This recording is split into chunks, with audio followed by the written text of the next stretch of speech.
Welcome to the Battery Podcast from Siemens Digital Industries. As part of our running series from battery events around the world, we have Marc Deyda to talk batteries and production from the show floor. Here is Marc and Adrian Spillmann, the Market Segment Director of Battery at Bühler, to talk about cell production. Sit down.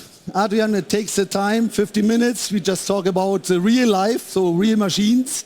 And therefore we invited a customer, our customer Bühler, who already deliver a lot of machines in real battery production sites. And we know us since 10 years, longer than 10 years, so it's already a long journey. And he lost hairs, my ones are getting gray, so that's life in battery. But my first question would be, so Adrian, why have you chosen from chocolate to battery? So I myself would prefer chocolate, definitely. You see it, right? Private-wise, from business it's definitely battery, but what was the intention to move from chocolate to battery? Well, I think that's a very good question, thank you. So I can fully understand that you prefer chocolate over battery slurry, but I must say lather can also be very exciting. So, but let me put this a bit in the context of what Bühler is doing. So Bühler is a process solution provider to the food, feed and advanced materials industries. This means we are dealing with many different applications, products and materials to be processed. However, in the background, very often we have very similar processes which are used, and one good example is the extruder technology, which we have taken, for example, from the breakfast cereal production and have adapted it for the continuous mixing of electrode slurries, which is ending up in the battery cell. Oh, wow. So in terms of battery business, so we mentioned 10 years, right? So what value in the development have you recognized in the last 10 years? So what was really the impression for you that battery would be a future technology? Well, so if I look back 10 years ago, obviously the market was heavily dominated by the Asian cell manufacturers from Japan, Korea and China. Over the years we have seen a growing interest also building up production capacities in Europe, mainly driven by the automotive industry. But of course we also see other interesting segments, growing segments, for example what we call high-value applications. So these are battery cells with special requirements in terms of safety, performance or a lifetime, and this is definitely also an attractive field to be in. Yeah, and which major changes and moments have you arrived in this last 10 years? So I myself, the Dieselgate was definitely an enabler. What is your moment, your special moment? Yes, Dieselgate in Europe. So the turning point for me in Europe actually was when the car manufacturers started to invest to build up their own capabilities and know-how for battery cell production. So this was, for me, clearly a key point here in Europe. On the other hand, if I look to Asia, what simply was very impressive and mind-blowing how fast the Chinese market built up the production capacities over the last couple of years. So this was definitely one of the key events for me in Asia. So that means you have really done also an impact in this development, but what exactly, so that we maybe come more to this digital solution. So what was your impact in that development? Yes, so Bühler, we have pioneered the continuous mixing solution for electrode slurry production more than 14 years ago. In the meantime, we have installed more than 75 continuous mixing lines in the LIB industry, which corresponds to about 80 gigawatt hours in production capacity. So for those of you who are not that familiar with these metrics, 80 gigawatt hour is roughly speaking about the half or 50% of the total production capacity which is installed today in Europe.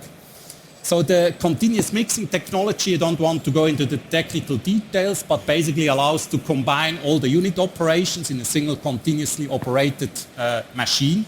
And this enables then to reduce the number of mixing lines, increase the productivity, get a higher consistent quality, and the end also allows to reduce the operation cost compared to the traditional batch mixing technology. Yeah, that's it. So the battery market is volatile, we all know. So Europe and US is increasing quite fast now. Asia is already established, so there are a lot of e-cars already in movement. But the producers are totally different from the behavior, from the start-up, established companies, so they have similar requirements. But what are the major requirements for machine building? Well, that's a very good point, and makes it also quite challenging for us as an equipment supplier. But basically we see two different groups of battery cell manufacturers. On the one hand side, let's say the mass production for the commodity cells for the electric vehicles. On the other hand, the high performance applications, which is probably more performance driven. But overall you can say the main requirements we get from the battery cell manufacturers, first of all, is to be able to offer a stable and reliable production system for the electrode slurry production. We need to make sure that the operation and investment costs are minimized for the total cost of ownership, and at the same time fulfilling the quality requirements. And last but not least, this is also very important, we need to increase the speed in terms of delivery time, in terms of how fast we can commission a plant, but also in the end, how fast the ramp-up of the whole production facility of the customer is realized. Oh, so meeting all these challenges is quite not easy. It's like Christmas with kids, right? So therefore we from Siemens, and you can see it here along this digital thread, we always support, and hopefully in the future we support you further about this whole business process from you as a machine builder. So which starts from the customer requirements via this design and concept, automation engineering and physical commissioning. So what did Bühler exactly do in all these steps? So we know that machine builders are usually coming from Asia for the current production sites. So to get access to this market and this relationship, so what did you do to be better than them? Well, they're a step ahead, right? Yeah, absolutely. So digitalization plays a key role in our activities, starting from the development of our processes and machines, over then optimizing our internal processes during execution of a project, and the end, of course, also to maximize the performance of the manufacturing plant for our customers. So, yeah, but okay, this is still a design concept. We know concepts are not relevant as long as they are not ending in a real machine. So how did you make sure that this concept is applied in a real machine? What was done next time?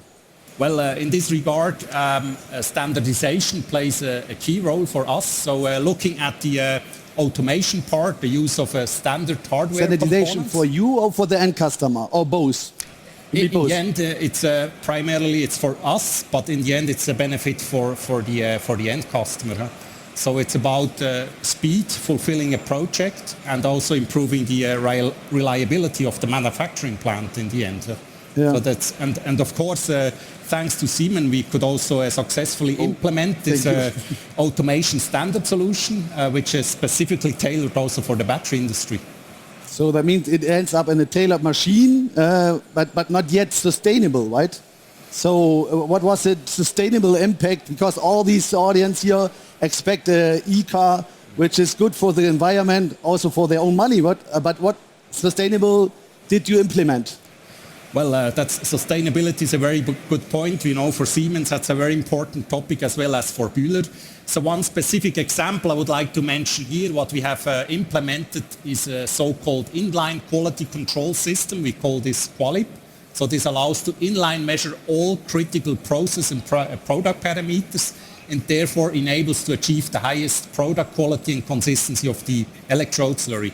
And this, of course, is important for the battery cell manufacturers in order to minimize the scraps, for example, during start phase of the process, but also to increase the production yield and in the end also to enable a seamless traceability of the whole electrode slurry production process. So saving raw materials, saving a lot of time in the whole development process of my machine, around 30%. Absolutely. And to make it clearly for all of us, this ends definitely in a cheaper price for a car, for a longer life of a battery, or for home energy storages. So, Adrian, what would you do or would you say to other machine builders when they want to go in that battery market? So it's quite competitive.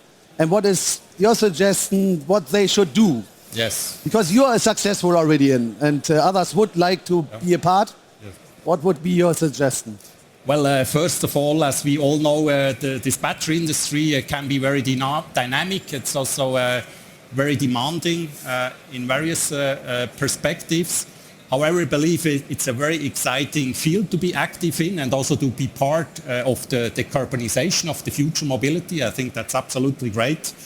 In the end, I am convinced that there is still a huge potential to improve the overall efficiency of battery cell manufacturing. So there are several aspects such as the digitalization, the digital threads we have just discussed, but also to bring in new innovations for production processes. And last but not least, what I believe is also very important, to have a holistic view on the whole process chain and optimize all the interfaces in between. So in this regard, I would like to encourage all of us to collaborate with each other and accelerate the impact together. Thank you, Marc and Adrian, for the great discussion, and thanks to the audience for listening. If you're looking to learn more about battery, be sure to check out our other episodes and subscribe to get updates for future episodes. And if you're already caught up and still want to learn more, check us out at our website, siemens.com/battery.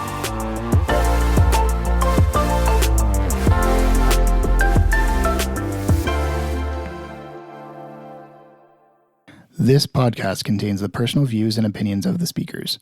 It is important to note that these opinions are solely those of the speakers and do not reflect the views or positions of Siemens, its management, its employees, or any entities the speakers may be affiliated with. Siemens as a company does not endorse any of these statements made in the podcast. Siemens bears no responsibility for ensuring the content's accuracy or verifying the statements made in this podcast.